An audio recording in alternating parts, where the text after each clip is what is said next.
Го следите неделното интервју на Радио Слободна Европа. Денешен гостин е аналитичарот Арсим Зеколи. Господине Зеколи, гледате ли опасност од сериозна безбедносна криза во земјава? Во овој момент би се задржал само на конотација на конфликтуозна состојба. Логично продолжение по настаните, по политичката криза од 24 декември, па потоа по задржавната криза која настапи со објавувањето на бомбите. Нормално дека ќе се продолжи со оваа конфликтуозна состојба, бидејќи веќе се отцртани две страни, потполно диаметрално спротивни едни од други и со минимум место и простор за компромис. Но се разбира, доколку продолжи на овој начин, состојбата ќе се компликува уште повеќе. Веќе имаме назнаки дека тоа полека вовлекува и некои интересни групи од соседството.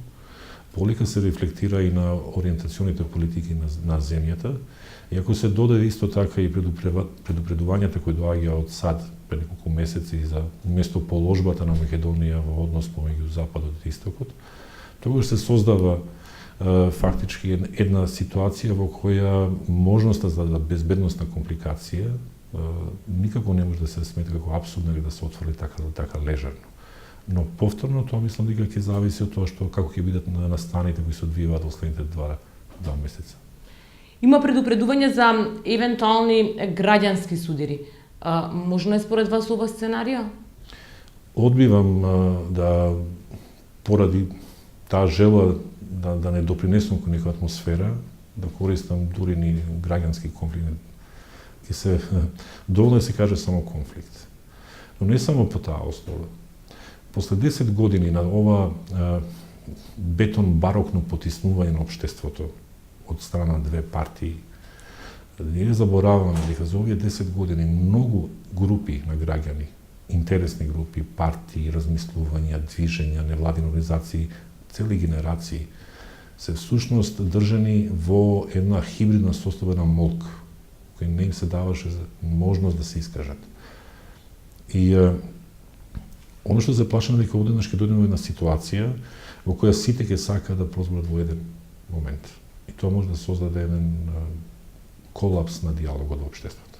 Втората работа, пак би сакал да подлечам. Еден парадокс.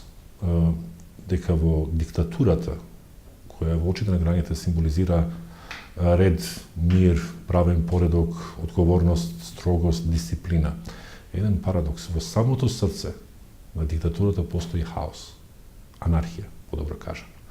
Кога ги слушаме снимките последниве неколку месеци, нам ни станува јасно дека проблемот со ова вид на владење дека во самата врхушка на власта имал еден анархичен однос кон законите, правилата, прописите. По таа логика дека тие важат за граѓаните, но не важат за нас. СДСМ од една страна стои на инсистирањето за формирање на техничка или преодна влада. Од друга страна, ВМРО ДПМН вели дека тоа барање крајно неприфатливо за нив. Очекувате ли евентуално можно политичко решение на кризата? Во секоја форма политичкото решение е неизбежно.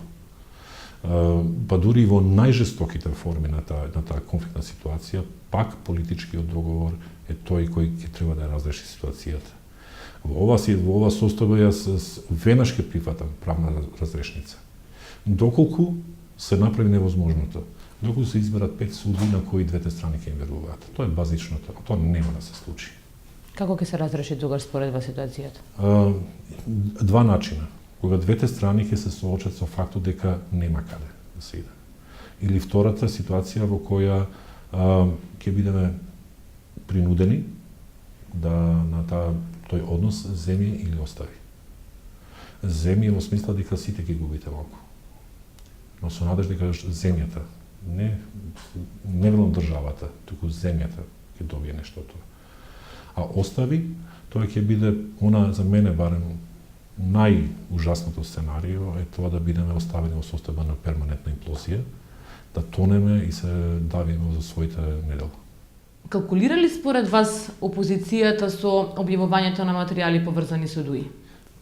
Секогаш се обидам во моите промислувања да се водржам од мои мислења заслонени на чувства или интуиции како тоа го просудено, туку се следам по тие промени на тоновите или вокабуларот од страна на политичарите.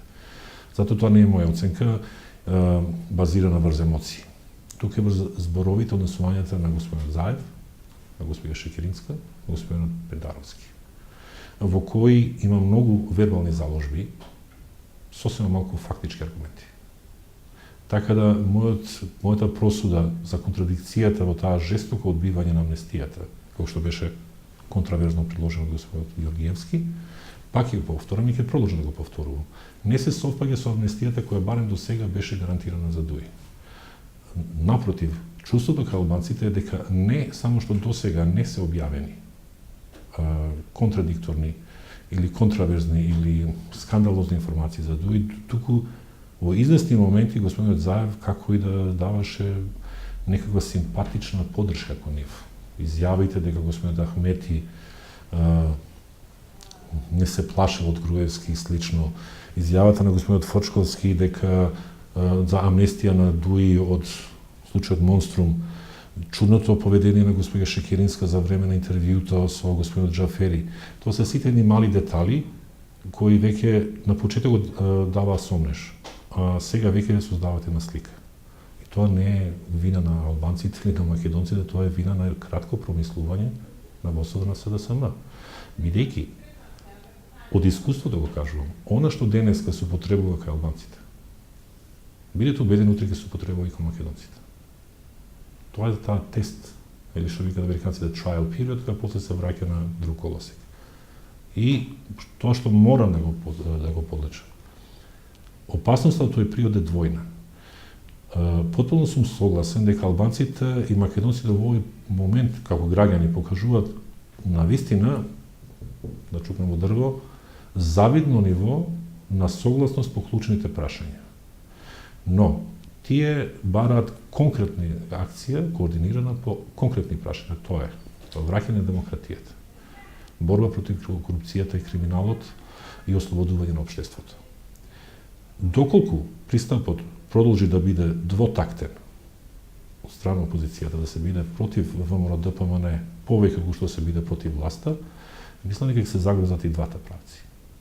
Затоа очекувам и се надевам дека има уште сосема кратко време да СДСМ ме демонтира, што ќе биде мое големо задоволство, дури доколку сите мои прогнози бидат завршени како погрешни.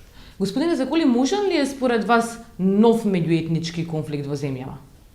Во состојба на ваква страховлада која имавме, на вакво скандалозно однесување на државните институции, со волку не невработени граѓани, туку невработени млади лица, кои се потполно исфрлени од општествените токови, бидејќи општеството е окупирано од страна на двете партии, не вика тоа не е, како што видите, само возможно. Туку е тоа пак јасна и прецизна опасност која секогаш лети над нас. Многу ми е жално во тој дел и домашните власти и пристапот на меѓународната заедница беше многу кратковит.